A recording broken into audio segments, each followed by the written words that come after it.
Relato 1. A mulher que chorava no telhado. Minha tia Fátima morava em frente a um cemitério antigo e, durante meses, uma mulher chorava no telhado da casa da frente. Toda noite.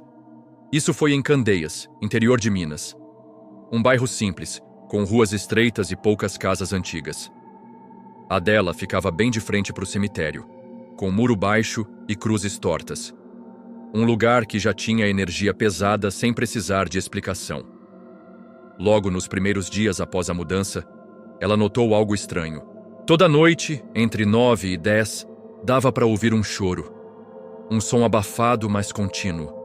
Parecia uma mulher chorando baixo, como se não quisesse ser ouvida, mas não conseguisse segurar.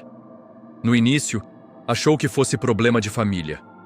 A casa da frente era largada, janelas sempre fechadas, cortinas grossas. Parecia vazia, só que às vezes tinha luz acesa lá dentro.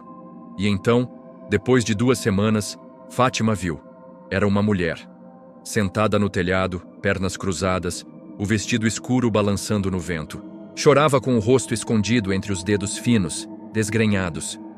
O som vinha dali, mas ninguém mais parecia notar. No dia seguinte, Fátima comentou com o padeiro da esquina. Ele empalideceu.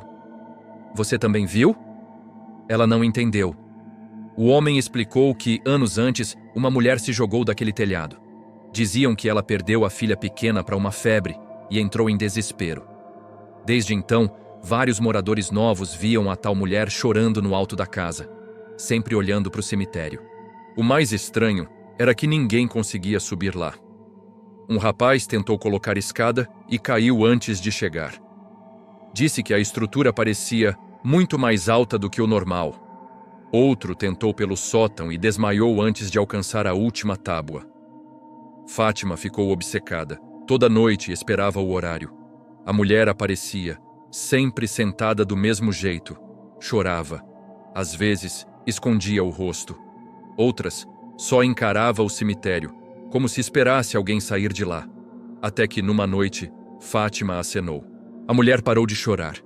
Lentamente, o rosto se virou. Mas não havia rosto. Só pele lisa, esticada, onde deveriam estar olhos, boca, qualquer traço humano. Depois disso, o choro parou por alguns dias. Fátima achou que tivesse acabado. Mas na semana seguinte, começou a ouvir um novo som. Dessa vez, no telhado dela. Era um arrastar leve, rastejante. Como se alguém se movesse centímetro por centímetro, chegando perto do quarto. Um gemido mais próximo.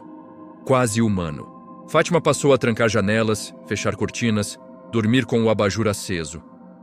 Até que, numa madrugada, ouviu 3 batidas secas. No telhado do quarto. Na manhã seguinte, chamou um pedreiro para verificar. Ele topou.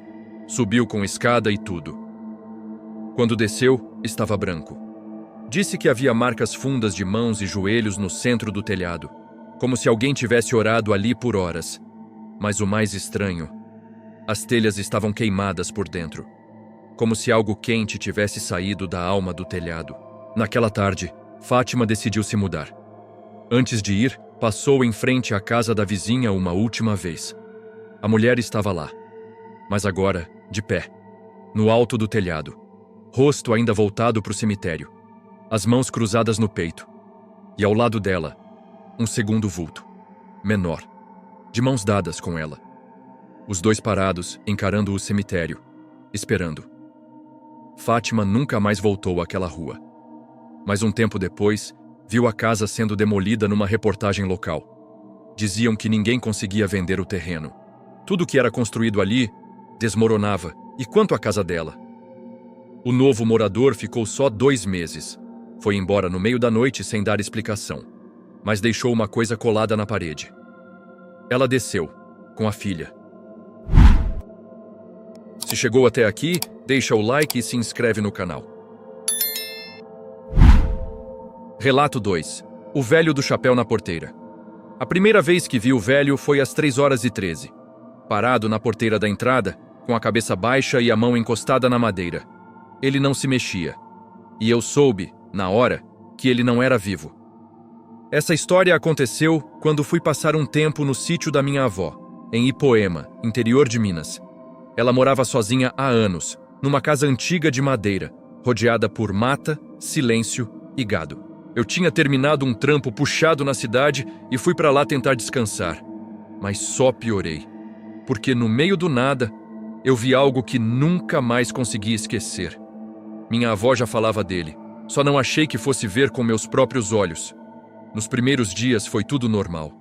Café coado no pano, som de galinha, barulho do curral. Dormia cedo, acordava cedo. Mas percebi que minha avó trancava a casa inteira antes das 3 da manhã. E uma vez, enquanto ela fechava a janela da sala, soltou uma frase seca. Se ouvir madeira estalando lá fora, não olha. No início achei que era coisa de velho, mas comecei a ouvir mesmo. Todo dia, sempre no mesmo horário, um rangido de madeira seca, vindo da porteira da estrada. E uma sensação esquisita, como se alguma coisa do lado de fora estivesse esperando ser notada. Na quarta noite, fui até a janela. Vi um homem parado ali, sozinho, de pé, com um chapéu escuro cobrindo o rosto. Usava roupa antiga, meio desbotada, parecia linho velho. Ele não se movia. Parecia uma estátua viva. Voltei para o quarto sem dizer nada. Na manhã seguinte, comentei com minha avó. Ela não se espantou. Só falou: se ele entrar, alguém sai. A partir daí, comecei a observar. Cada madrugada ele voltava, e cada vez mais perto. Um dia botou um pé dentro da porteira. Outro dia, encostou a mão. Uma mão branca, comprida, com os dedos finos demais. Deixava marcas no chão, pegadas descalças, fundas. E sempre um cheiro de vela apagada no ar. Eu tentava ignorar, mas o ar da casa mudava. A madeira rangia diferente. Os cachorros do vizinho pararam de latir. Um silêncio seco tomava conta de tudo. Minha avó só disse mais uma coisa. Ele morreu ali. Enforcado no arame. Não quiseram velar. Agora ele espera. Na 8ª noite, ele cruzou a porteira. 2 passos para dentro. Vi pela fresta da cortina. A cabeça baixa, o corpo tremendo levemente, como se andar naquele chão custasse esforço. Peguei a Bíblia velha da sala e abri no Salmo 91. Comecei a ler em voz alta, gaguejando. O vento entrou pela janela, derrubando um copo. E então ouvi 3 batidas lentas na parede da sala. Toquei na maçaneta da porta. Estava gelada. Atrás dela, o velho respirava. Sim, ele respirava. Um som seco, como se o peito estivesse cheio de terra. Comecei a chorar. Chorei de medo mesmo. Minha avó surgiu do quarto com uma vela acesa e falou: vai embora, aqui não é mais seu. Silêncio. Depois, um estalo seco, como madeira rachando. A porta parou de tremer. O vento cessou. Olhei pela janela. Ele estava de costas, voltando, e nunca mais passou da porteira. No dia seguinte, fui até lá. A madeira da porteira estava queimada em um ponto, como se algo tivesse segurado ali, com a mão em brasa. No chão, uma aliança. Simples, torta, cheia de terra. Enterramos ela no pé da cruz mais velha do cemitério da vila. Desde então, ele nunca mais apareceu. Mas às vezes, quando passa das 3, acordo suando. Porque sonho com ele. Parado, do lado de dentro. A cabeça baixa, a mesma roupa, e eu não consigo me mexer. Como se, naquele sonho, fosse minha vez de ficar na porteira. A madeira velha, a terra molhada, e ele esperando do outro lado. Se está gostando, deixa o like e se inscreve no canal. Relato 3. A moça do vestido molhado. Ela atravessava a estrada sempre do mesmo jeito. Vestido colado no corpo, cabelo pingando, passos lentos. E toda vez, no mesmo horário, 2h13 da madrugada. Foi minha tia quem viu primeiro, e nunca esqueceu.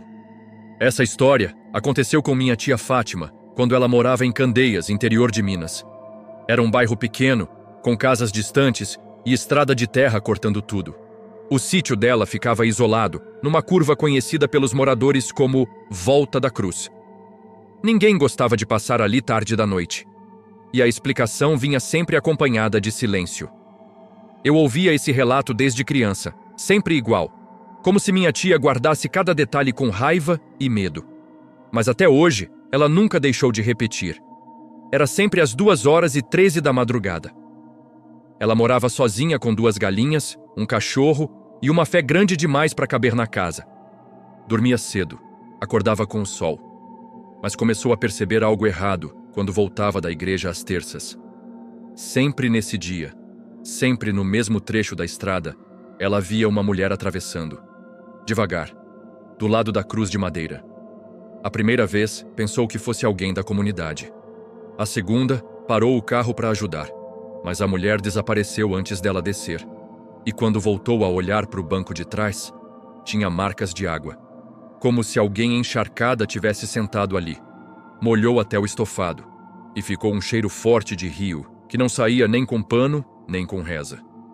Nas semanas seguintes, o padrão se repetiu. Sempre na terça. Sempre às 2h13 da madrugada. Sempre a mesma mulher. Cabelo grudado no rosto, vestido branco colado no corpo, pés descalços na terra. Minha tia começou a evitar a estrada. Pegava caminho mais longo, andava com terço no painel, deixava sal grosso no assoalho. Mas uma noite, esqueceu. Voltava da novena e o relógio do carro virou 2h13, bem quando ela passou pela curva. A mulher estava no meio da estrada. Parada, de frente. Não atravessou. Não piscou. Fátima freou. Sentiu o carro morrer. Tentou ligar. Nada. A mulher foi se aproximando e a luz do poste piscou. Quando estava quase encostando no vidro, sumiu. O carro ligou sozinho e a marcha voltou para o ponto morto. Em casa, encontrou as marcas de novo. No tapete, na porta do lado do passageiro e nas costas da blusa que ela usava. Encharcada, como se alguém tivesse abraçado por trás. E o cheiro, forte, azedo, como mofo de poço velho. Na quarta aparição, minha tia não esperou. Levou o carro para benzer. Deixou vela acesa no painel e espalhou arruda nas portas. Mas na terça seguinte, a mulher veio diferente. Não estava na estrada. Estava dentro da casa. Fátima acordou com um barulho de água pingando. Escutou os passos molhados no corredor, levantou e viu as marcas no chão. 2 pés descalços, pequenos, molhando a madeira. A mulher estava parada no batente da sala, com o vestido ainda pingando, olhos abertos demais e a boca tremendo como se gritasse, mas nenhum som saía. Fátima caiu de joelhos, começou a rezar, pediu desculpa, pediu perdão, pediu que ela fosse embora. A mulher não avançou. Virou o rosto devagar, como se ouvisse alguma coisa lá fora. E sumiu. Evaporou no ar como vapor d'água. Mas deixou o tapete molhado. E uma marca de mão nas costas da poltrona, como se ainda estivesse ali, sentada, esperando. Depois daquilo, minha tia nunca mais voltou pela estrada da curva. Mudou o trajeto, vendeu o carro, trocou as chaves da casa. Mas mesmo assim, toda terça, às 2h13, o cachorro dela chorava abaixo, sempre olhando para a porta da frente. Até que uma noite, ele desapareceu. Só acharam o pano onde ele dormia, molhado, dobrado em cima da cadeira. E minha tia começou a adoecer. Foi definhando, como se carregasse algo pesado nas costas. Antes de morrer, escreveu numa folha solta da Bíblia. Ela só queria chegar em casa, mas ninguém parou. A cruz da estrada ainda está lá, e toda terça quem passa por ali diz que vê uma mulher atravessando, e o chão molhado. O que achou desse relato? Deixa seu comentário, o seu like e se inscreve no canal. Relato 4. O lavrador que anunciava a morte. Ele aparecia sempre antes de alguém morrer. Parado, na beira da trilha de terra, com o rosto coberto de sombra e a pele lisa onde devia haver boca. Nunca falava, nunca se mexia, mas sempre avisava. Essa história quem contava era minha avó, lá do interior de Minas, em São Miguel do Capão. Um vilarejo pequeno, escondido entre serra e mato, onde todo mundo se conhecia, e todo mundo tinha medo da trilha. Era um caminho de barro batido entre a igreja e o antigo cemitério, onde o povo dizia ver o lavrador sem boca. Não era só lenda, não. Minha avó viu com os próprios olhos, e quem morava ali sabia. Se ele aparecesse, alguém ia morrer. A vila vivia em silêncio. Quando alguém ficava doente, o povo esperava em casa.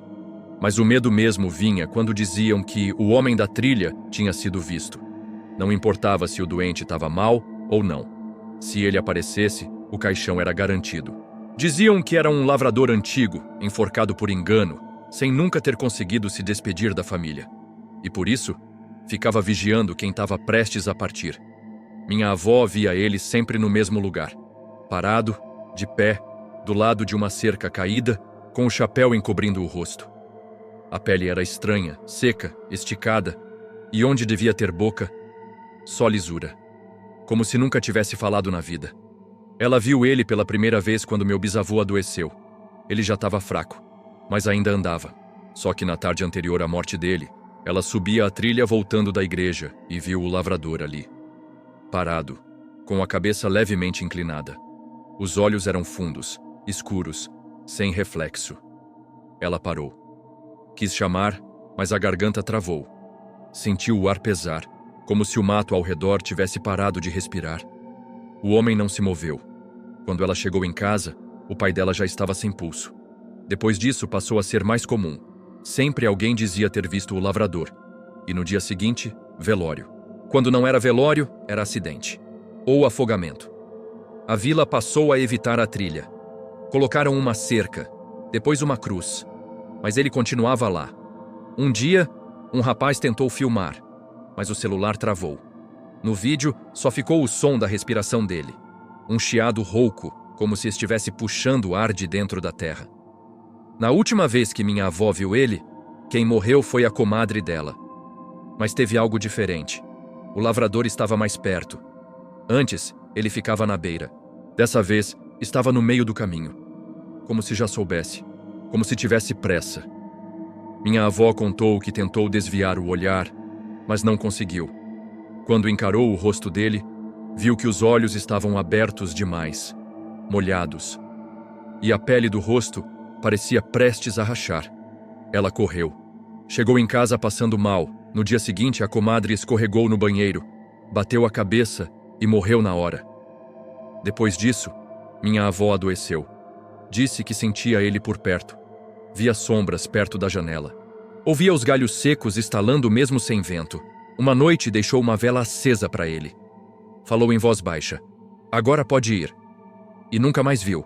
Mas antes de morrer, me chamou perto e disse: quando chegar tua vez, ele vai aparecer atrás de você. E você vai saber que é a hora. Faz poucos meses, fui visitar a vila depois de muito tempo. Fui até a trilha. Tava tudo como ela descrevia. A cerca caída. A cruz. E o silêncio. Quando virei para voltar, senti um peso no ar. Olhei rápido por cima do ombro e lá estava ele, parado. Com o chapéu cobrindo o rosto e as mãos juntas. Não me aproximei. Não falei. Só fui embora. Mas naquela mesma noite, recebi uma ligação da cidade. Minha mãe tinha falecido. De repente, sem dor, sem aviso. Hoje, eu acredito. E não importa o que digam. Eu sei o que vi. O lavrador não fala, não ameaça, ele só aparece. E quando aparece, alguém parte. Se gostou desse relato, ajude o nosso trabalho, deixa o like e se inscreve no canal. Relato 5. O capataz do rancho. Essa história quem contou foi meu avô, quando eu era moleque e passei férias num sítio perto de Córrego Fundo, em Minas. O rancho do lado tinha sido queimado há décadas, mas ninguém mexia no terreno.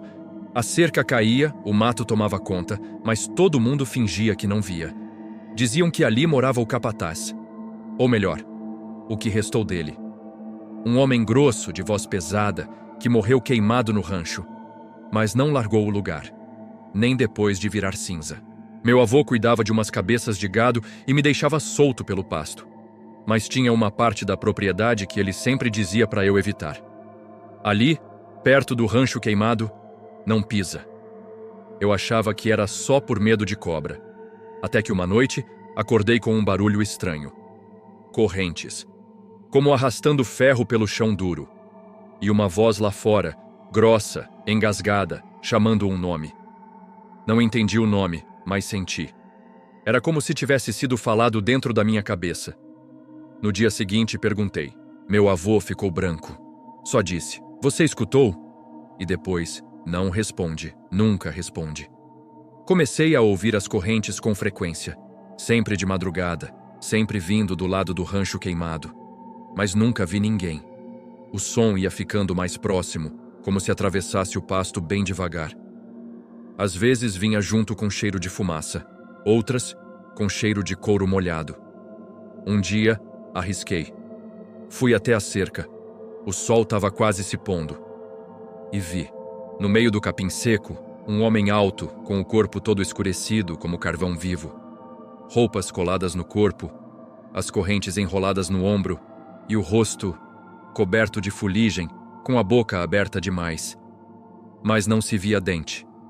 Ele só olhava, e a voz não saía pela boca, saía de dentro da cabeça, uma fala arrastada, pesada, com um nome que não era o meu. Naquela noite, o vizinho do sítio morreu. Infarto, disseram. Mas meu avô olhou para mim e sussurrou. Chamou ele. Eu ouvi. Era assim que acontecia. Ele dizia o nome, e o nome desaparecia. Na última semana das férias, o som veio mais alto, mais rápido, como se ele arrastasse as correntes direto para dentro da casa. 3 batidas na porta da cozinha. Meu avô trancou tudo. Mandou eu me esconder no quarto. Fiquei embaixo da cama. As correntes batiam no chão de cimento como se alguém desse voltas pela casa. E a voz repetia o mesmo nome. De novo. E de novo. Quando escutei direito, percebi. Era o nome do meu avô. Vi ele pela fresta da porta. Sentado na cadeira, com a espingarda no colo, olhando para a porta fechada, murmurando uma reza que eu nunca tinha ouvido. Depois, silêncio. Nenhuma batida, nenhuma corrente, só cheiro de fumaça e cinza espalhada no batente. Quando amanheceu, o velho me mandou embora mais cedo. Não explicou, só falou. O rancho era dele, e ninguém tirou ele de lá, mas ele tirou a gente. Nunca mais vi meu avô. Morreu uma semana depois, com a mão fechada em forma de punho, como se segurasse corrente. Hoje, o rancho queimado ainda está lá. Ninguém reconstruiu, ninguém encostou, e ninguém dorme no sítio vizinho desde então. Mas de vez em quando, quem passa de moto de madrugada jura ouvir o som. Correntes, batendo seco no chão duro da estrada. E uma voz, grossa, abafada, dizendo nomes que ninguém entende. Eu já tentei esquecer. Já tentei chamar de lenda. Mas toda vez que sonho com aquilo, acordo com cheiro de fumaça e uma marca escura na maçaneta da janela, como se alguém com a mão queimada tivesse tentado entrar ou sair. Porque quando ele chama, ou é para buscar alguém, ou para lembrar que ainda está esperando. Deixa o like e se inscreve no canal para ajudar o nosso trabalho. Relato 6. O pescador da represa seca. Não tinha mais água nenhuma, só barro rachado e ossos de peixe. Mas ele continuava lá, toda a tarde, sentado na beira da represa seca, balançando a rede de um lado para o outro, como se ainda houvesse o que pescar. Essa história aconteceu em Guaraciaba, interior de Minas. Meu tio Mário trabalhava como vigia de uma estação de bombeamento abandonada, perto de uma represa que secou há mais de 20 anos. Eu passei um tempo com ele nas férias, quando era adolescente. A vila toda falava de um homem que nunca parou de pescar. Achavam que era morador de rua, doido ou bêbado. Mas meu tio avisou no primeiro dia. Se vir ele com a rede, não chega perto. E não fala com ele, nem que ele fale com você. Durante o dia, era tudo seco. Calor, mato esturricado, um vento que fazia barulho no nada. Mas no fim da tarde, perto das 5, ele aparecia. Sempre do mesmo jeito. Calça dobrada até a canela, camisa aberta no peito, chapéu de palha e a rede enrolada no ombro. Ia até o barranco e ficava ali, balançando a rede para o lado, como quem prepara para jogar, mas nunca jogava. Parecia escutar alguma coisa. Às vezes sorria, outras vezes chorava. Quando perguntei para o meu tio quem era, ele só disse: era um pescador da vila. Afogou tentando salvar o filho. O corpo nunca voltou, mas dizem que a rede dele ainda puxa gente, mesmo sem água nenhuma. Nas primeiras vezes, eu só observava de longe. A rede balançando fazia um som estranho, como corda molhada. Mas ali não tinha água, nem vento. O lugar era puro pó. Um dia, me aproximei um pouco mais. Ele virou o rosto, e eu congelei. O rosto estava seco demais, rachado. Os olhos pareciam afundados dentro do crânio, como se tivessem sido puxados por dentro. E ele sorria. Um sorriso mudo, sem dentes. Me virei e voltei para casa correndo. À noite, sonhei com água invadindo o quarto. Acordei com os pés molhados. E o som da rede sendo arrastada no chão lá fora. No outro dia, meu tio encontrou rastros em volta da estação. Pegadas descalças, marcas de rede, um rastro circular, como se alguém tivesse girado a rede no ar. Comecei a ouvir sussurros à tarde. Um som afogado, abafado, como alguém pedindo ajuda debaixo d'água. Mas o chão estava seco e o céu limpo. Meu tio só dizia: ele ainda está tentando achar o filho, mas a rede agarra quem chega perto demais. Na penúltima noite, antes de eu voltar para a cidade, me deixaram sozinho na estação. Por volta das 5, ouvi o barulho. A rede. Olhei pela janela e ele estava ali. Mais perto do que nunca. A rede não balançava mais devagar. Ela girava rápido, quase flutuando no ar. Quando me viu, parou. Esticou os braços e apontou para mim. Não com raiva, mas como quem escolhe. Corri. Tranquei tudo. Mas o som entrou mesmo assim, como se estivesse dentro da água. E então vi. No reflexo da janela. Ele estava atrás de mim, dentro da sala, girando a rede devagar. Me virei, não tinha ninguém, mas o chão estava molhado. E a luz piscava. Chorei. Rezei. Pedi perdão por chegar perto, por olhar, por ouvir. O som da rede parou, mas o cheiro de rio morto ficou até o amanhecer. Meu tio chegou e não perguntou nada. Só me olhou e disse: se ele te viu, vai voltar. É só questão de tempo. Voltei para a cidade e nunca mais pus os pés em Guaraciaba. Mas às vezes sonho com ele. Na beira de um rio que não existe mais. Jogando a rede em silêncio, esperando puxar algo. E sempre que escuto o som de água dentro de casa, corro para ver se tem torneira aberta. Mas não tem. Uma vez encontrei um fio de rede enrolado no ralo da pia. E outra, um par de pegadas molhadas no quintal. Não contei para ninguém, mas sei o que é.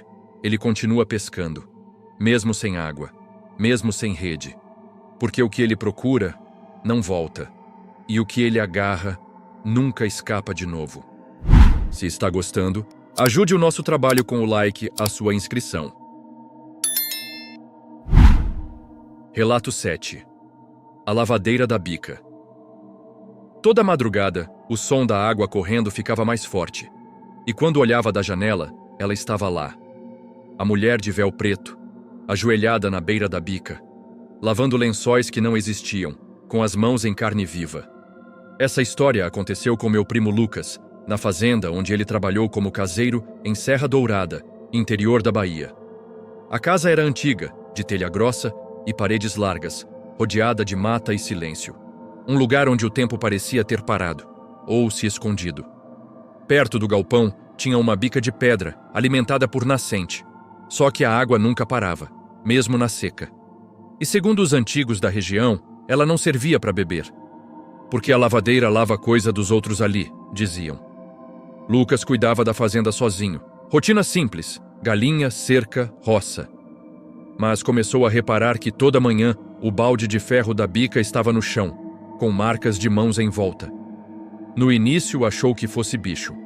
Depois, notou que sempre havia cheiro de sabão velho, daqueles de barra, mesmo sem usar nada ali. Até que, numa madrugada, ele acordou com o som de água correndo mais forte que o normal. Olhou pela janela do quarto e viu uma mulher de véu preto ajoelhada na beira da bica. Mas o estranho era que os braços dela não se mexiam direito. Era como se lavasse algo que ele não conseguia ver. E quando ela torcia, escorria sangue na pedra. Depois daquela noite, ela passou a aparecer quase sempre. Nunca olhava para casa. Só para frente, para a bica. Lavava e torcia, lavava e torcia. E os lençóis invisíveis pingavam água suja e vermelha. Um dia, Lucas criou coragem e foi ver pela manhã. Encontrou a bica com marcas vermelhas nas pedras e o balde cheio d'água com espuma escura. Jogou tudo fora, limpou o local e trancou a porta da varanda. Mas na noite seguinte, a torneira da pia da cozinha abriu sozinha. E no chão, 2 pegadas descalças, molhadas, saindo da porta até a escada. Ele passou a dormir com faca debaixo do travesseiro. Tentou filmar, mas o celular travava toda vez que apontava para a janela. Perguntou para o vaqueiro antigo da região, que só disse: "É a lavadeira. Dizem que ela lava as roupas de quem vai morrer, e se ela torcer 3 vezes o mesmo pano, é porque já passou da hora." A partir daí, Lucas começou a contar quantas vezes ela torcia. Toda noite, de dentro da casa, tremendo. Numa das noites mais quentes, a lavadeira chegou antes da meia-noite. Lucas já estava acordado, sentado na sala, ouvindo o som da água. No terceiro estalo da rede sendo torcida, ele levantou. Pegou a lanterna, saiu da casa, foi até a bica e viu ela de costas, véu encharcado. As mãos eram só osso e pele aberta, mas continuavam torcendo. 3 vezes, 4, 5. Ele gritou: "Para com isso!" A lavadeira parou. Lentamente virou o rosto coberto pelo véu. Mas por baixo não havia rosto. Só um pano branco ensanguentado amarrado direto na cabeça, como se escondesse algo que nunca deveria ser visto. Ela esticou um pano invisível no ar. Lucas correu, mas tropeçou. Acordou horas depois, com os pés na água da bica.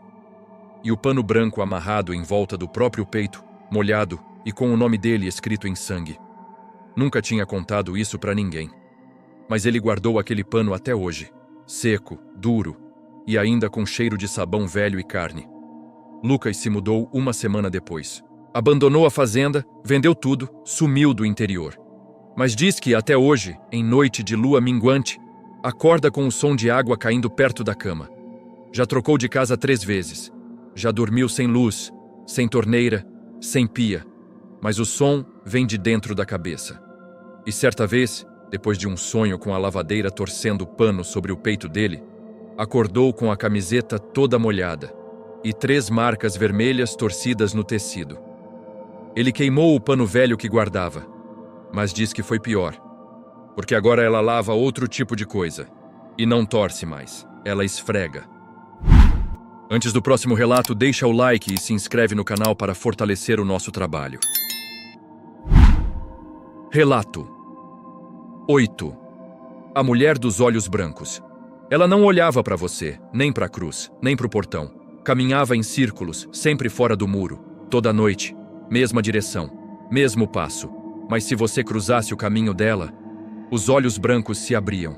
Essa história aconteceu com meu pai, quando ele era coveiro no cemitério do Divino, num povoado afastado do interior de Goiás. O lugar era simples, 20 e poucas covas, cercadas por muro baixo de tijolo e mato alto ao redor.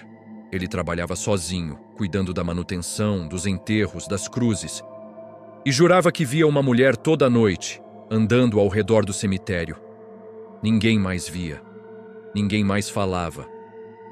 Mas, segundo ele, quem cruzasse o caminho dela, acabava dentro daquele muro antes do mês virar.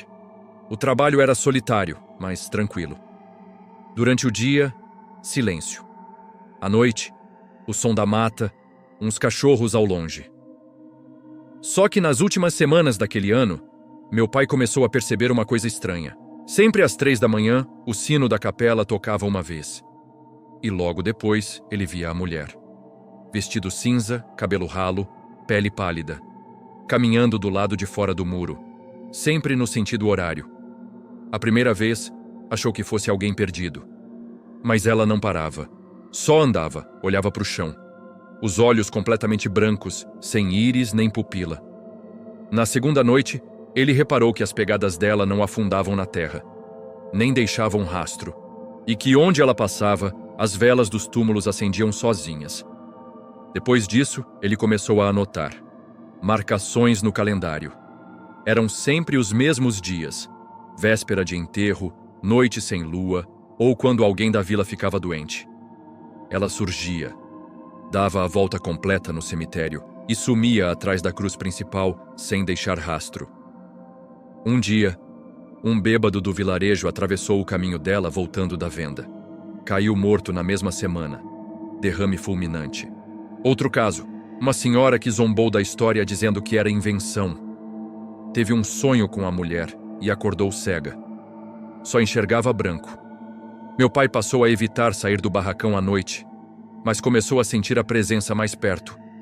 O sino da capela tocava sem vento. As cruzes se moviam, viradas todas para o mesmo lado. Uma madrugada, ele acordou com o som de passos. Olhou pela janela. Ela estava parada, de frente para a porta do barracão. Só que os olhos estavam abertos, brancos, fixos, como se enxergassem tudo ao mesmo tempo.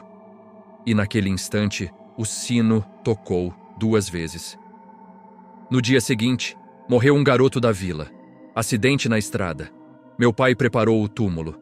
Enterrou ele sozinho, como sempre fazia. Mas notou uma coisa estranha. As velas nas covas ao redor estavam todas acesas, mesmo sem fósforo, mesmo no vento. Naquela noite, decidiu vigiar do alto da capela. Levou lanterna, caderno, canivete. Às 3, o sino tocou. A mulher surgiu, mas não estava do lado de fora. Estava dentro do cemitério, caminhando entre os túmulos, devagar, olhando para os lados. Quando passou por ele, parou. Levantou a cabeça, e os olhos brancos o fixaram. Na mesma hora, a luz da lanterna apagou. Ele disse que não conseguiu gritar, nem rezar. Só sentiu o corpo gelar, como se tivesse sido puxado para baixo da terra. Quando voltou a si, já era manhã. Estava deitado sobre a cova do menino, com terra nos bolsos, nos sapatos e nas unhas, como se tivesse cavado alguma coisa sem saber. Ele não voltou para o cemitério depois disso. Pediu demissão no mesmo dia. Anos depois, eu fui até lá. O cemitério ainda existe, mas ninguém mora perto. Dizem que o muro foi reformado, mas continua rachando sempre do mesmo lado. As velas acendem sozinhas até hoje, sempre à noite. Uma senhora que cuida da capela falou comigo. Disse que, de tempos em tempos, a mulher volta. Anda em círculos, como se esperasse alguém sair do portão errado. E certa vez, uma criança desenhou ela. Rosto branco, olhos sem nada e o vestido feito de poeira. A mulher me olhou firme e disse: seu pai mentiu em uma coisa. Ela não leva quem cruza o caminho. Ela leva quem tenta entender. Deixe o seu like e se inscreve no canal. Muito obrigado. Relato 9. A criança. Sentada na sala. Ela sempre aparecia de costas, parada no meio da sala vazia, sentada no chão, olhando para o nada. Nunca falava, nunca se mexia, mas toda vez que alguém tentava sair da casa, ela estava mais perto da porta. Isso aconteceu com meu irmão mais velho, quando ele alugou uma casa antiga em Sacramento, interior de Minas. Tinha perdido o emprego e estava passando por um momento ruim, então aceitou ficar num imóvel barato demais para ser verdade. A casa era grande, sem móveis, só com o básico: banheiro, cozinha e uma sala enorme, com piso de madeira e janelas largas. A dona dizia que o antigo inquilino sumiu do nada e que desde então ninguém aguentava ficar lá por mais de 3 semanas. Nos primeiros dias, ele achou o lugar até tranquilo, silencioso demais, mas limpo, fresco e com vista para o campo. Só que a chave da porta da sala sempre sumia, e toda noite, por volta das 2, ele escutava o som do piso rangendo. Achava que era o vento. Até que na terceira noite, foi pegar um copo d'água e viu. Tinha uma criança sentada no chão da sala, de costas, sozinha. Camiseta branca, calça escura, cabelinho escorrido. Não se mexia. Ele ficou parado ali, congelado, sem saber se era real. Voltou para o quarto, trancou a porta e ficou a noite toda acordado. De manhã, não tinha ninguém, mas a chave estava do lado de fora da porta. A partir daí, ela começou a aparecer com frequência, sempre de costas, sempre sentada no chão, e nunca no mesmo lugar da sala, às vezes perto da janela, às vezes ao lado da porta. Mas o pior foi quando ele percebeu que a criança estava cada vez mais perto da saída, como se quisesse impedir que ele fosse embora. Ele tentou filmar, mas a câmera travava. Tentou chamar alguém, mas o sinal sumia toda vez que a noite caía. Um dia levou um amigo para passar a noite. O cara viu também, tentou confrontar. Disse: "Isso aí é encosto." E na manhã seguinte, foi encontrado desmaiado na varanda, com o nariz sangrando e os olhos vermelhos, como se tivesse chorado por horas. Depois disso, meu irmão tentou se mudar. Mas toda vez que fazia as malas, perdia algo: documento, chave, tênis. No final, só ficou com a roupa do corpo e um aviso deixado na parede da sala, escrito em giz branco: "Se sair, ela levanta." Na última noite, ele decidiu encarar. Deixou a porta da sala aberta e ficou sentado na cozinha, luz apagada, esperando. Às 2h13, ouviu o rangido. Quando olhou, lá estava ela, no meio da sala, um pouco mais virada do que de costume, como se escutasse, como se estivesse esperando ele reagir. Ele entrou na sala, se aproximou devagar, ajoelhou a 2 metros de distância e sussurrou: "Você quer que eu fique, né?" A criança não respondeu, mas a cabeça inclinou levemente para o lado, como se fosse um sim. Ele então estendeu a mão e ela começou a virar, muito devagar, primeiro os ombros, depois o pescoço e, por fim, o rosto. Mas não tinha rosto. Só pele lisa, sem olhos, sem boca, sem nariz. Uma superfície branca, tensionada. Ele desmaiou na hora. Acordou com a luz do dia entrando pela janela. E a porta da sala, completamente trancada, por dentro. Mas ele estava do lado de fora. E o chão da sala tinha 2 marcas fundas no chão, como de joelhos, esperando. Hoje, a casa continua fechada. Ninguém mora lá há anos. Mas o dono atual diz que a luz da sala acende sozinha de madrugada. E uma moradora da rua disse que, às vezes, dá para ver uma criança sentada no chão, no meio da sala, com a cabeça baixa. Ninguém mais tem coragem de entrar. Meu irmão foi embora, mudou de cidade, não gosta de falar sobre isso. Mas eu sei o que vi. Porque um dia, sem querer, abri a galeria de fotos antigas do celular dele. E tinha uma imagem borrada, escura, da sala, com uma criança de costas. E ao lado dela, uma segunda sombra, ajoelhada. Se continua, você ainda está aqui, deixa o like e se inscreve no canal. Relato 10. A mulher da janela. Ela aparecia sempre na janela da cozinha. Batia 3 vezes com a palma da mão. Quando você olhava, o rosto dela estava ali, coberto de terra. A boca aberta, mas sem som, e os olhos pareciam olhar de dentro do chão. Essa história aconteceu com minha mãe, quando ela tinha uns 20 e poucos anos, e morava sozinha em uma casa alugada na zona rural de Piracanjuba, interior de Goiás. Era uma casa simples, de piso vermelho, com cozinha no fundo e uma janela virada para o mato. A proprietária era viúva e só pediu uma coisa no dia da mudança: não deixe pano branco na janela da cozinha. Ninguém entendeu o motivo, mas minha mãe nunca teve coragem de perguntar. E nem imaginava o que viria depois. A rotina era pacata: trabalho, feira, leitura. Minha mãe gostava da solidão. Até que, na segunda semana, esqueceu um pano de prato branco pendurado no batente da janela da cozinha. Era fim de tarde. E na mesma noite vieram as batidas. 3, secas, espalhadas, como se a madeira da janela tivesse gemido. Ela acendeu a luz, puxou a cortina e viu uma mulher, parada. Rosto inteiro coberto de barro escuro, encharcado como lama de cova. Os olhos totalmente visíveis. Claros, duros, fixos. E a boca aberta como se gritasse, mas sem som. Só batia, sempre com a mesma mão. 3 vezes. Depois sumia. Quando a cortina caía, ela não estava mais lá. Nos dias seguintes, a mulher voltou. Sempre à mesma hora, 2h43. Sempre na mesma janela. E cada vez mais agressiva. O batido ficou mais forte. Às vezes arranhava. Outras deixava marcas.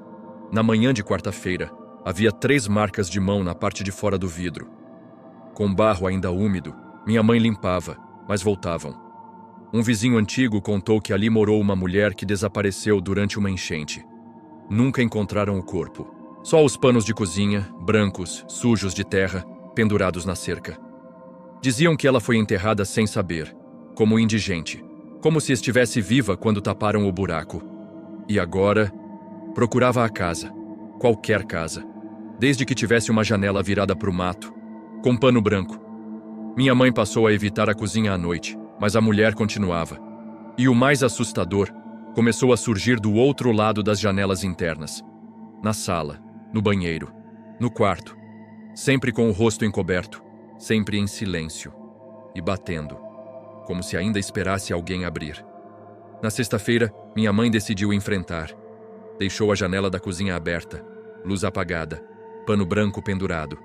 Sentou sozinha na sala com o terço na mão. Às 2h43, ouviu os passos. Depois, o arrastar dos dedos no vidro. E, por fim, as 3 batidas. Ela se aproximou devagar, o coração disparando. Olhou. A mulher estava lá, mas agora mais próxima do que nunca. O rosto coberto até os olhos, com terra escorrendo da boca. E um som novo. O barulho de pedra sendo cuspida. A mulher inclinou a cabeça e enfiou a mão pela janela. A pele estava rasgada. Só os ossos da mão apareciam. Ela pegou o pano e puxou. Quando minha mãe tentou fechar a janela, a mulher cravou os dedos no batente, com força. Minha mãe gritou, bateu com a colher de ferro no braço dela, e a mão caiu no chão da cozinha. Mas virou barro. Escorreu. Sumiu. No dia seguinte, a janela estava trancada por dentro. E o pano, dobrado sobre a mesa, ainda sujo de terra. Minha mãe se mudou naquela mesma semana. Nunca mais morou em casa com janela virada para o mato. Mas durante meses, mesmo em apartamento, o som das batidas continuava. Sempre às 2h43. Sempre 3 vezes. Um padre abençoou o pano, queimou. Mas as batidas continuaram. Até que um dia, ela acordou com terra nos lençóis e uma marca de mão no travesseiro. Depois disso, nunca mais pendurou pano branco, em lugar nenhum, nem para secar, nem para cobrir. E até hoje se escuta 3 batidas depois da meia-noite. Ela reza. Porque já sabe quem é, e sabe que abrir seria cavar de novo. E aí, gostou dos relatos? Deixa o comentário contando a sua história, deixa o like e se inscreve no canal. Amanhã tem mais.